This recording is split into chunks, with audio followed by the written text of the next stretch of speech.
నువ్వు రాయి నేను శిల్పి చెక్కుతున్నంతసేపు నిన్ను నేను చెక్కుతున్నంతసేపు ఆ తరువాత అంటారంట నువ్వు దేవుడవి నేను అంటరాని వాడిని. హలో హలో హలో హలో అందరికీ హాయ్ హాయ్ హాయ్ హాయ్ అందరికీ నమస్తే. హాయ్ అండి. సాంగ్ బాగలేకపోయినా సందర్భానుసారంగా పాడాలి కాబట్టి పాడాను. ప్లీజ్ ఏమనుకోవద్దు. ఈ వీడియో నేను నిన్న చేయాల్సింది కానీ కుదరలేదు, ఈరోజు చేస్తున్నాను. నాగకర్నూలు తెలంగాణలో ఒక చిన్ని పాపని గుడిలోకి రావటానికి వాళ్ళమ్మ గుడిలోకి రావటానికి వస్తున్నప్పుడు అక్కడ వేరే కులస్తులు, రెడ్డి కులస్తులు, ఇది ఇన్ఫర్మేషన్ ఫుల్ ఇన్ఫర్మేషన్ తోటి చేస్తున్నాను ఈ వీడియో. రెడ్డి కులస్తులు గుళ్ళోకి రావద్దు అన్నారంట. గుళ్ళోకి రావాలంటే ఒక 100 రూపాయలు ఇమ్మన్నారంట. ఆ 100 రూపాయలు ఆవిడ ఎందుకు ఇవ్వాలి? దేవుడి దగ్గరికి వెళ్ళటానికి 100 రూపాయలు ఎందుకు ఇవ్వాలి? 100 రూపాయలు అందరూ వెళ్తున్నారు కదా, నేను ఎందుకు ఇవ్వాలని చెప్పాను అన్నందుకు ఆ అమ్మాయిని బాగా పిచ్చకొట్టుడు కొట్టేసేస్తుంటే చంటి పిల్లని 2 నెలల పిల్లని వాళ్ళ కాళ్ళ దగ్గర పెట్టి నన్ను కొట్టొద్దు అందంట. అంటే ఆ పిల్లని కూడా కాళ్ళతో తన్నేసేస్తే 2 నెలల పాప చనిపోయింది. కులం లేదు, మతం లేదు అంటారు ఏంటండి? కులం ఎందుకు లేదు? కులం ఉంది. నాగకర్నూలులోనే తెలంగాణలోనే కదా. ఆ మధ్య కూడా గుడుల్లోకి రానివ్వకుండా ఉంటే వేద స్టూడియో అనుకుంటా, వేద మీడియేటర్ అనే ఆయన మైక్ పట్టుకొని రండి ఎవరు అడ్డగిస్తారని చెప్పని తీసుకెళ్లారు. మీరు అంటేనేమో అన్నానంటారు, లేదంటే వీడియోలు చూసి తిరగబడతారు, లేకపోతే అబ్యూసింగ్ వర్డ్స్ పెడతారు. 2 నెలల చిన్న పాపను చంపాడంటే వాడు మనిషి, మానవ, మృగాల? వాళ్ళు ఏమనుకోవాలి వాళ్ళని? అరే చిన్న పిల్ల బురదలో పొర్లే పంది పిల్లనైనా చిన్న పిల్లని చూస్తే ముద్దు వస్తే భలే ముద్దుగా ఉంది అనుకుంటాం మనం.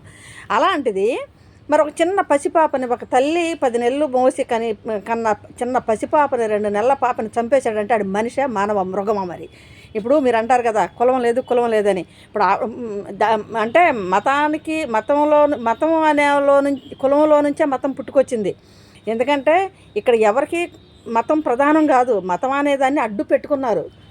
ఇక్కడ మన సమాజంలో ఉన్నది, మన దేశంలో ఉన్నది కుల వివక్షత మాత్రమే, మత వివక్షత కాదు. మత వివక్షత అయితే మరి ఆవిడ కూడా హిందువే కదా, హిందూ కాబట్టే కదా గుళ్ళోకి రావాలంది. ఇప్పుడు ఆమె ఇంటర్ కాస్ట్ మ్యారేజ్ అంటే ఆమె మాదిగా సాకలతన చేసుకుంది. మరి సాకలతన చేసుకున్న తర్వాత మరి ఆమె కూడా హిందువే కదా, హిందూ మతమే కదా. హిందూ మతం అమ్మాయినే మరి ఎందుకు రానివ్వలేదు?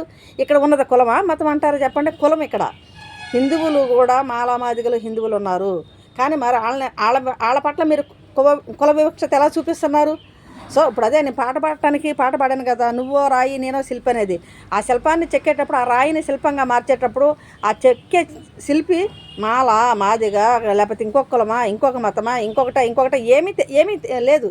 అతను ఒక శిల్పి, అతను ఒక కళాకారుడు. ఆ ఒక రాయిని శిల్పంగా చెక్కి దాన్ని గుళ్ళో ప్రతిష్ఠిస్తున్నారు. గుళ్ళో ప్రతిష్ఠించిన తర్వాత ఆయన దేవుడు అయ్యాడు. సో ఆ దేవుని చుట్టానికి కులాలు కావాలి, మతాలు కావాలి. ఈ మతాల కల్లా కులాలు మన మతమైనా కూడా హిందూ మతం వాడు కదా, హిందూ మతం రానివ్వాలి కదా మరి లోపలికి. మరి ఎందుకు రానివ్వట్లేదు? చూడండి ఎక్కడ కూడా ఇప్పుడు కులా వివక్షతే తప్ప మతం అనేది లేదు, మతాభిమానం ఎవరికీ లేదు. కేవలం అధికారం కోసం మాత్రమే మతాన్ని అడ్డు పెట్టుకుంటున్నారు అంతే తప్ప మతాన్ని ప్రేమించేవాడు ఏ మతాన్నైనా ప్రేమిస్తాడు, ఏ మార్గాన్నైనా అనుసరిస్తాడు. తన మార్గాన్ని ఎలా గౌరవించుకుంటాడో ఇతర మార్గాల్ని కూడా అలాగే గౌరవిస్తాడు. ఇక్కడ కావాల్సింది ఆధిపత్యం కోసం మతాన్ని అడ్డం పెట్టుకుంటున్నారు తప్ప నిజంగా ఇక్కడ ఉన్నది కుల వివక్షత మాత్రమే. సో నేను ఇదివరకు కూడా చాలాసార్లు చెప్పాను, అధికారం కోసం వాళ్ళ ఆధిపత్యాన్ని నిలబెట్టుకోవటం కోసం మతాన్ని అనే మత్తుని ప్రజల్లో ఇంజెక్ట్ చేస్తున్నారు. అది తెలుసుకోలేని పిచ్చివాళ్ళు ఇలా నరుక్కొని కొట్టుకొని చంపుకుంటున్నారా పిచ్చివాళ్ళారా అని నేను చెబుతున్నాను. ఆలోచించండి అయ్యా, ఆలోచించండి. ఇక్కడ ప్రతి ఒక్కడు ఒక మనిషిగా పుట్టాడు. మనిషిగా పుట్టినోడే తర్వాత ఏ మతమైనా, తర్వాత ఏ మార్గమైనా అనుసరించేది. ముందు మనిషిని గౌరవించడం నేర్చుకోండి. ఇప్పుడు మేము అరే మతంలో ఏముందిరా, కులంలో ఏముందిరా, మీకేముందో మిగిలిన వాళ్ళకి కూడా అదే ఉంటాయి కదా. మాకు ఈ కులానికి ఈ స్పెషాలిటీ ఉంది, ఈ కులంలో ఇది లేదని చెప్పండి.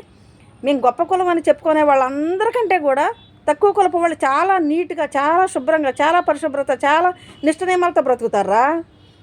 గొప్ప కులం అని చెప్పని ఎవరైతే చెప్పుకుంటున్నారో వాళ్ళకంటే చాలా నిష్ట నియమాలతో బ్రతికే వాళ్ళు కింద కులాల వాళ్ళు ఉన్నారు.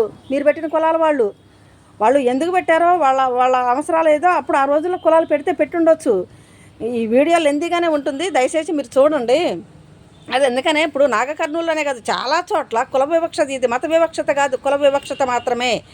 ఈరోజు నాగకర్నూలులో ఆ తల్లిని బిడ్డని గుళ్ళోకి రానికపోవటానికి కులమా మతమా? కులమే కదా. ఇప్పుడు ఆమె కూడా హిందూ దేవుడిని మొక్కటానికి వచ్చింది కదా, మరి ఎందుకు రానివ్వలేదు?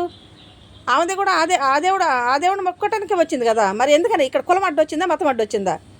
సో మీరు అందుకనే రాజకీయ పార్టీలు కూడా కులానికి మతానికి అతీతంగా ఉండే పార్టీలకు మీరు ఓటేయండి రా నాయన, మీకు దండం పెడతాను. ఇప్పుడు కొత్తగా ఆయన మందాకృష్ణ మాదిగా ఇంకొకటి ఇద్దరి మధ్య స్విచ్ పెట్టే పద్ధతి ఆయన ఒకటి తీసుకొస్తున్నాడు. అది అంబేద్కర్ గారు ఏం గొప్ప కాదు, జగజ్జీవన్ రావు గారు గొప్ప అని చెప్పి ఈ రెండు కులాల మధ్య నిప్పు పెడుతున్నాడు ఆయన రాజకీయ స్వలాభం ఆయింది. ఆలోచించండి. ఓకే, హాయ్ అండి, బాయ్ అండి.